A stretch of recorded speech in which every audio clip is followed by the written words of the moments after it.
Pranam to everyone, to Gurudev and Ishta.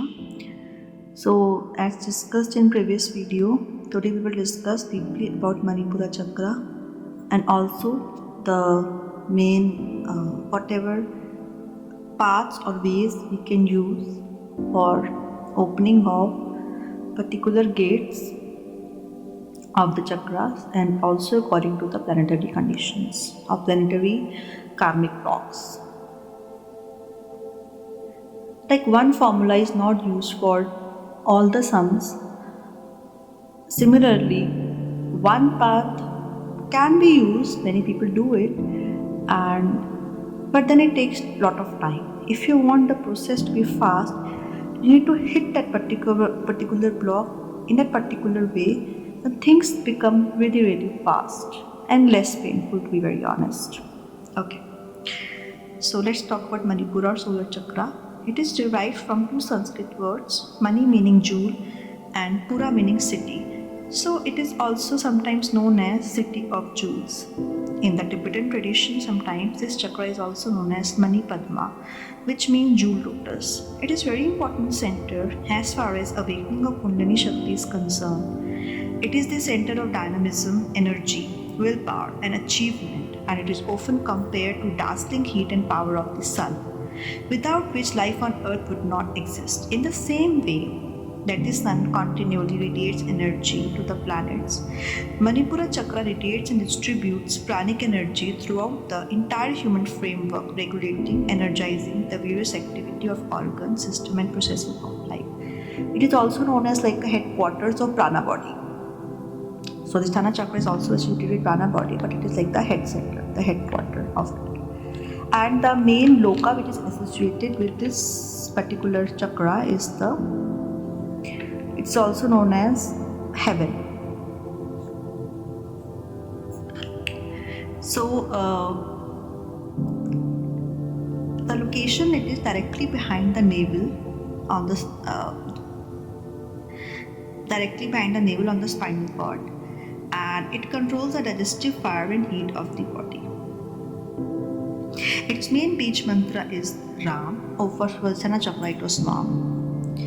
And the main sense of this is sight. So the knowledge of the, what you can see, the unseen, you get the knowledge which others cannot see. And also the organ of action as feet. So these two organs are closely linked in the sense that vision and willful action are interdependent. As we talked that its dimension is heaven, which is also known as Swargaloka. So it is the last of the mortal planes. After this chakra, if Kundalini pierces and make its base of Anahata chakra,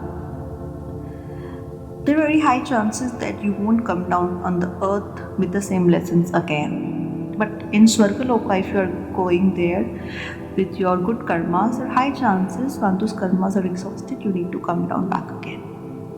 Okay. The main tattva is fire element or Agni, which is very important in Kundalini Yoga. Vayu is Samana, and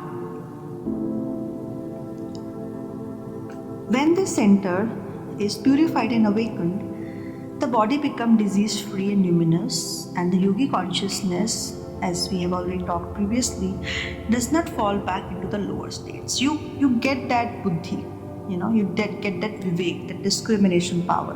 What is not right, what is right, and how am I supposed to move ahead?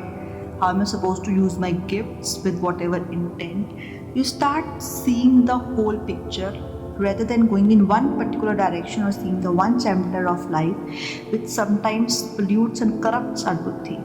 You start seeing, like it's almost like you go above the earth or you go above those planes and start seeing the whole picture, that what kind of, it's just a mere play or just a mere leela where we are part of it.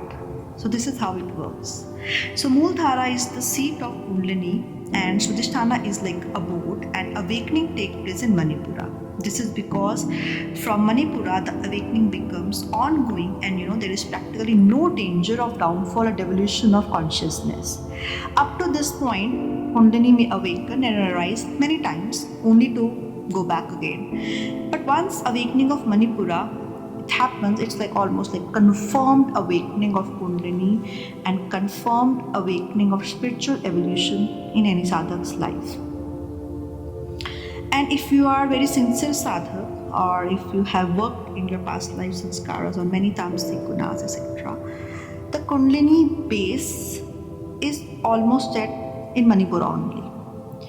And if you are exposed to the spiritual life, you practice bhakti, yoga, nama mantra, and especially you have that willpower and keen desire and intent to find the purpose of your life, and side by side also fulfilling the responsibilities, relationships, etc.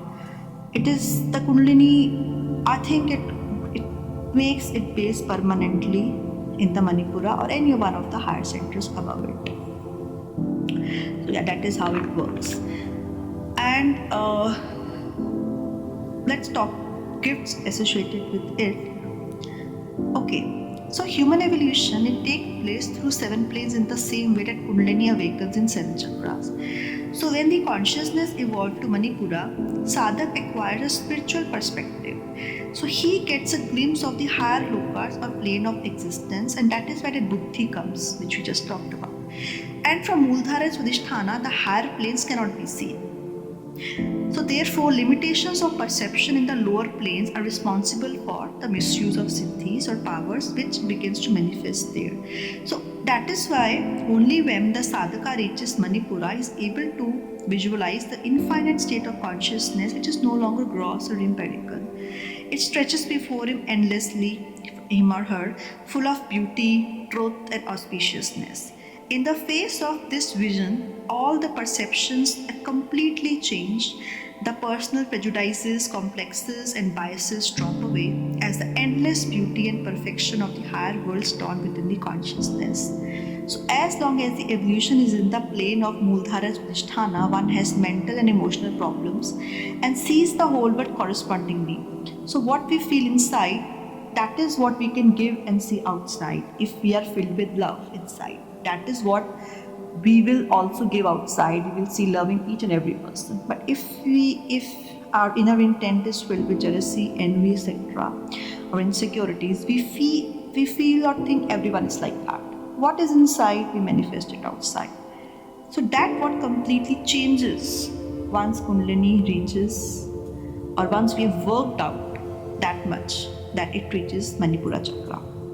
And that is when we transcend these planes and our Kundalini goes to Manipura. All the bliss, noble views, perfect ideas, and greater possibilities of human consciousness start manifesting. And then naturally one is derived by a higher goal, higher vision, not just using or misusing siddhis or having ego about it. That is why psychic powers that come to the sadhaka after having awakened and established the Kundalini in Manipura are really benevolent and compassionate. And that is why which manifest in Mooladhara and Swadhisthana, they are still tinged by the darker aspects of the lower mind, and that is why sometimes they are very much influenced and controlled by dark or lower entities. So the power gained through the awakening of Manipura chakras are especially ability to create, destroy, self-defense, acquisition of hidden treasures, no fear of fire, knowledge of one's own body, freedom from disease, and the ability to withdraw the energy to Sastara. Now let's talk about the blocks of various gates. So the first and second gate is derived by main block of Ichha Shakti and Buddhi block. So chronic indecisions block is there, we feel no motivation, we feel powerless, we don't want to do anything. This is because of the suppressed block of in childhood, that is of free will, overthinking, snatching away of truthness, and sometimes that correspond to obsessive analysis due to failed trust in people, even in our own self, and sometimes we gaslight or are gaslighted by others. If it's overactive, the Manipura chakra, that's why balance is very important. We gaslight and manipulate others. We are so confident. But if it's underactive, we get manipulated. So these are the main blocks when we work on the first and second gate. In third and fourth gate, it's a karma block. We are not able to take action. We are not able to confront. We know these are our fears, but we are not able to, don't feel it energy to confront it. We just run away, avoid, or suppress. We procrastinate a lot, like a lot. We are stuck in this fantasy world where everything is perfect, but in reality, it's completely opposite. So there comes a karmic avoidance, hiding from risk, emotional avoidance due to this life or maybe even past life traumas, because it's third to fourth gate. Then also why these blocks are coming, because maybe in some life we have experienced loss in leadership roles, or people have failed to believe in ourselves, our family have failed to believe in ourselves. So that is why these traumas, they may be stored in the form of the karmic seeds, which we need to work upon to open the third and fourth gate. Fifth and sixth gate is basically tapas block. There is no discipline in our life, there is no structure, and the root cause is karmic swim from over discipline. It's like we have too much over discipline in one of the life. In this life, it became a block to not be disciplined at all, to just be like that, which is not right. There has to be a balance, and the dasha and mahadasha of Surya or Sun especially governs the Manipura chakra and its corresponding blocks, whether physical, mental, emotional, or even higher mental. Now let's talk about 7th chakra. So the block is associated with lack of ambition, arrogance, domination, very high ego. So again, overactive, it could be ego mindset. Underactive, victim mindset. Or blaming to people around us, and especially blaming to God, or blaming to destiny, blaming to circumstance. All this happens when we start working on our 7th to 8th chakra. It's quite subtle. And sometimes there are also blocks of having pride in past life, pride in having some siddhis, or things like that. And then there can be also repressed anger seed that is stored, or again either repressed anger, suppressed anger, or there could have been also misuse of our gifts and siddhis when there is too much blocking in solar chakra. And in Sun Mahadasha, if it is in a bad house or respected the malefic planets, just know that you have not used your gifts very wisely. So this lesson and loop is where you need to use your gifts very wisely without expecting anything in return, and just consider yourself an instrument of the divine will to help people, because it's the same soul which is in you, which is in everyone. So that what main lessons are there. And then after 8th gate, it is again the collective consciousness of maybe sometimes self-betray or karmic lying, or something very violently that happened in some of your life, or maybe we didn't use our dharmic karma properly, the dharmic karma of a lineage, or there could have been karmic attachment to a role, identity crisis, or mass ego trauma again. So it's all about the collective thing. Now let's talk a bit about what various ways we can adapt for various kind of, what we can say, gates, or various kind of paths which we can adapt for a bit speedy understanding and unblocking of our chakras.